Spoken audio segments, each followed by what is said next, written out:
So about 40 minutes to another review from JD from NY, and I was like, I'm triggered because this idiot doesn't know anything about Impact Wrestling or TNA or whatever, and he's talking all the shit about them. How are you gonna talk shit about something you even know of? It's like me talking shit about Star Trek. I don't watch Star Trek. I don't fucking know that. So why would I say it sucks or it's bad or whatever? I don't know shit about that. I don't know shit about Stranger Things. I should, but I don't know anything about Stranger Things other than it's pretty good, but I don't know anything about it actually. So why are you going to talk shit about something you don't know about? It's like him talking about GCW, CZW, AWE, that's a thing. OWE, that's a thing as well. Shimmer, I can keep going for days. Noah, Dragon Gate, you know what I'm saying? And JD's talking about Impact Wrestling as if he knows or watched the shit there. The only thing he knows about is how to get a free ticket from them to an event in New York City. That's all he knows about. Oh, I'm a big fan with a big channel. Invite me to your show for free, and I'll review it on your channel for a change once a year. And they're like, okay, you got a lot of subs. Okay. Even though you hate our product, you got a lot of subs, and you're going to review it, so sure, here's a free ticket. Really? So, once again, JD from NY puts his foot in his mouth, and he says that he gets more views on his channel than Impact does on Access TV. Nobody knows those numbers. Nobody knows those numbers except for Impact because they own the network. So nobody knows those numbers. So that's a nice little jab right there, right in your face, right there. Secondly, he says that he gets more views on Twitch than they get on Twitch. I don't know how true that is because I don't know. See, I'm not going to talk shit about something I don't really know. But I know that Impact gets about 3,000 up to 10,000 people on Twitch whenever they have a live Impact show on. I don't know about the special events or whatever because it's been such a long time. But Impact gets a decent amount of views, way more than AAA does, way more than CMLL does, or House of Glory, that kind of stuff. So way more than them. And I'm not even saying like, oh, Impact's better because of them. Impact's been around a lot long. No, not AAA, but longer than at least House of Glory has been. So they have more tenure at least. They're AAA. Yeah, maybe people in Mexico aren't really on the internet that much. So but it's like a lot about that one. But I'll be playing some audio in the background because quite a bit of things he says kind of like said, okay, you know what? This motherfucker needs to get blasted on. So like I was going to comment on his channel, but basically all of my channels, all the sub channels I use are blocked from him because he doesn't like people talking shit about him. He doesn't like people giving time codes. He doesn't like any kind of people that disagree with him. So if you talk shit about him in any way on his channel, he's going to block you so you can't say anything. So you can't be known to the public. That's an asshole right there. There's a reason why your video with CBB, Chris Van Vliet, is the most disliked in his channel's history. And nobody talks about that shit anymore. So here we go. From right about here, this guy starts going into I'm better than you mode. You see, there are people in life that never understand what it truly means to be a person of influence and power. Listen to what I'm saying real quick. There are people that don't understand what it means to have influence and power. If you are going to be an influencer of the masses, you should at least know what you're talking about or tell the people that you're talking to that you may or may not have all the correct information. And then there are people like JD who spout things out as if it's fact. He says he gets this more and that more than this company. And he forgets about certain things in the past conveniently to suit his agenda, just like a nasty politician. They'll forget certain things. And I'm going to play some audio, which you can't hear the audio, and I'm going to cut down what he has to say and give you the real facts about what he's saying, rather than people just blindly believing what he's saying. Like for like One Piece sucks or whatever, or Naruto sucks or whatever. I'm like, you're a child and you don't know how to argue properly. If this guy was to be on the debate team like in high school or college or whatever, I would destroy him faster than he can blink. It wouldn't go past a single round because everyone would vote for me. So here we go. Here's JD from NY's audio from him tearing down Impact Wrestling so much reform, and I will destroy every single thing he has to say with ease. But I think now his tune is definitely going to change with the climb of the wall going. You know? And what about Eric Rowan? You don't think a pairing back with Brody Lee, right? Eric Redbeard is his name on the Indies. You don't think a reunion with Brody Lee would be great? Okay, first of all, I know it's not TNA stuff, but he's wrong right there. He doesn't know about this one right here. Brody Lee doesn't want to have anything to do with. No, it was the other way around. It was the other way around. Recently, one of those channels, WrestleMania, I think it was WrestleMania. I think only one of them reported it so far. I believe it was Redbeard, Eric Rowan, who said that, can we just get away from each other for once? Because they've always been together, intertwined in some way in WWE. He wants to be separate. So I don't think AEW wants to get someone who's disgruntled. So I don't think Rowan's going to be with Brody Lee. Brody Lee's leading his faction. And I will definitely say this one about Brody Lee and Lance Archer. I really personally hate when they kill momentum pushes really quickly. Brody Lee was there for like a month. Lance Archer was there for about a month. And they killed their streak and their momentum instantly. Instead of having Brody Lee go through stronger challengers, they went from Brody Lee to the top of the fucking food chain and had to have him lose because they can't have Moxie lose right now. So you immediately kill Brody Lee's aura of the leader of this dark order that's been around in the company for about a year, and you have him lose his first real match instead of like fighting Marco Stunt or Jobber XY like the previous week there. You go from Jobber to the main fucking dog in the food chain, and of course has to lose. That was dumb. Lance Archer, he had a good run in the tournament. That's awesome stuff there. He had some drama going in there. He's beating credible challengers, and he runs against the EVP of the company, and he has to lose. I'm not a big fan of them losing very quickly. Spread out their dominance for a while there, or have some, in some cases, a BS finish to keep them strong, but don't have them lose so flat, so clean. And now no one's talking about Lance Archer because the EVP had to win. So this point about JD talking about how Eric Rowan and Luke Harper should reunite in AEW, no. Keep them separate because they've been together so damn long in the WWE history. We've seen them together so freaking much. No, thank you. Have them separate for a while, and then maybe you want to come back. But they just got released from the company a few months ago, and then you want to bring them back together again? No. Have them separate for a while. Be separate for a while. So, now. Give me a break, folks. Give me a break. Now, yes, there are going to be people that say if AEW picks up a majority of these guys, the bigger name guys, then they're just going to be WWE Light. They're going to be WWE 2.0. They're picking up WWE's scraps.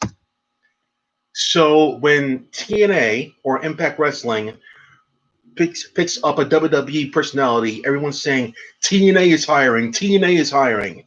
But if AEW does it, it's okay, right?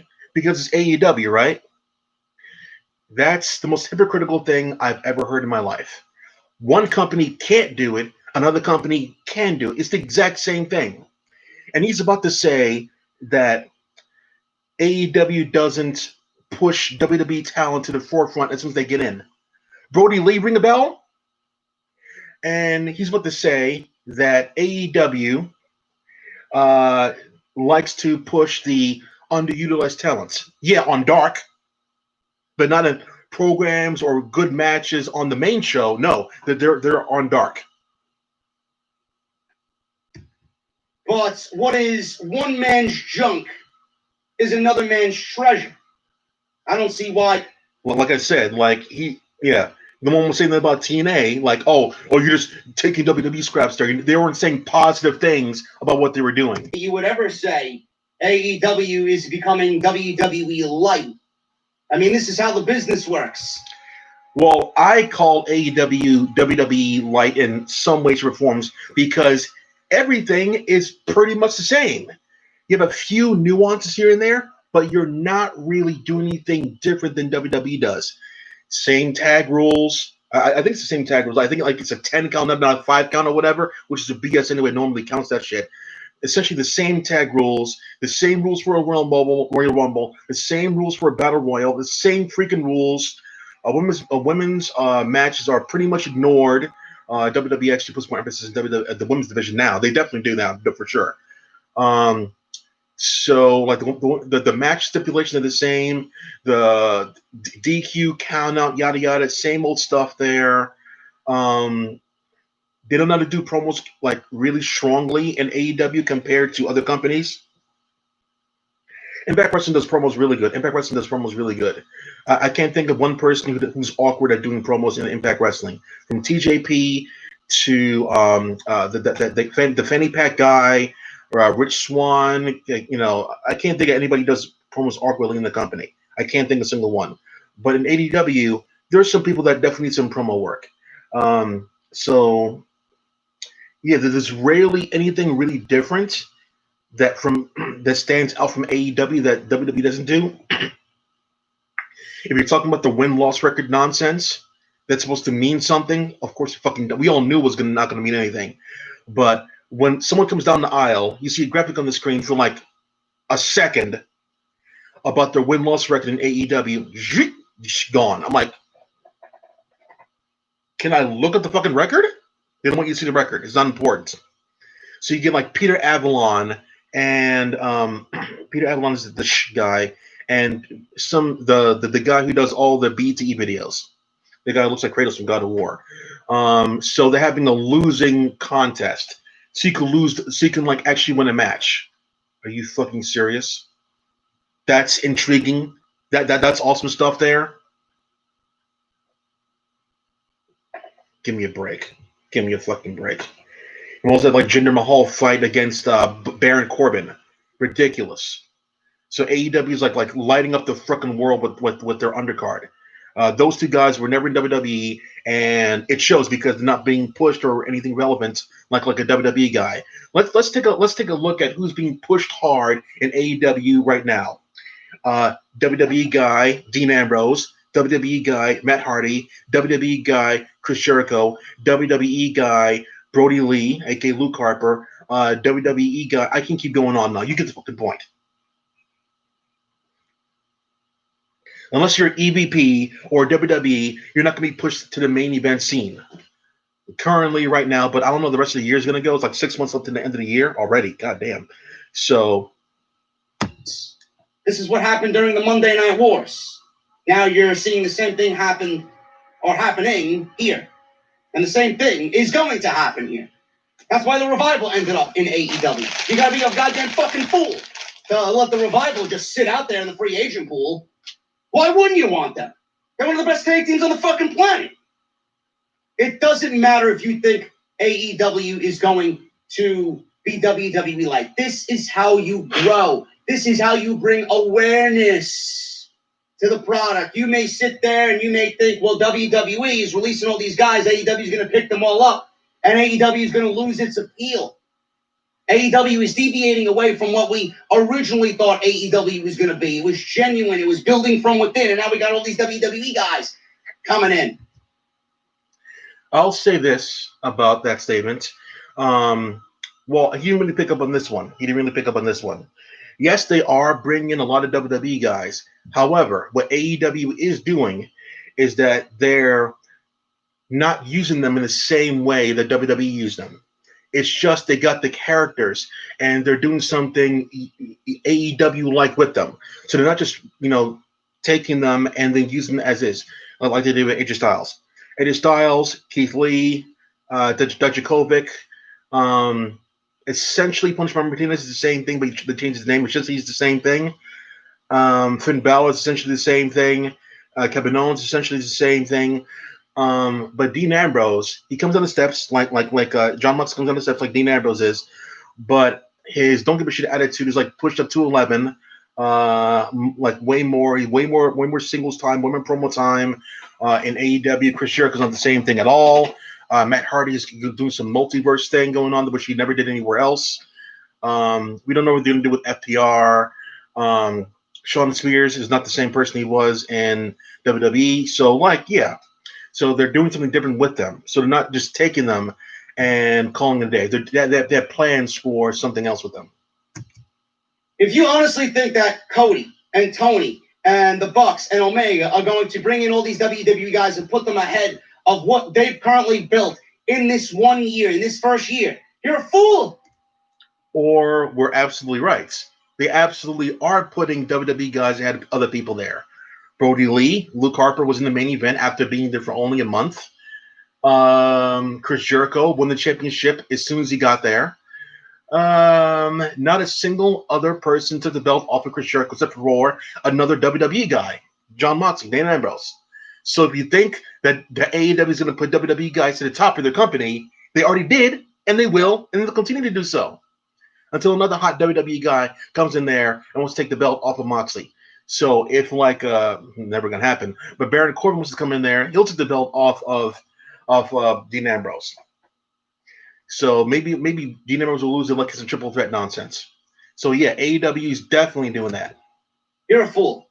Everybody that comes on in after the fact is going to be a helping hand. No more, no less. And AEW is the true land of opportunity. Tony Khan will give you a chance. Vince McMahon. Yeah, tell that to Pineapple Pete, Big Swole, 90% of the women's division. Shit. Billy Gunn. Where's he at there? He's on Dark. No, you see the same names essentially on the show every single week on AEW Dynamite. It's essentially the same people. You're going to see Best Friends in Orange Cassidy. You're going to see Matt Hardy and Jericho on there. You're going to see Kasabian. I mean, like, essentially the same people, which is not a bad or good thing as long as you use them in different ways. But come on. And will not. Vince McMahon hasn't given a chance to any of these guys to get over. Vince McMahon hasn't given any of these guys creativity where they could sink their teeth into it and really just let go and be free and show everybody in the company what they're made of and what they could do. They're going to be able to do that in AEW. So when I hear Vince wants to reach out to these guys for far less money, that means to me that he doesn't want them to go to AEW. And none of these guys, I'm telling you right now, are not going to make a big difference to AEW.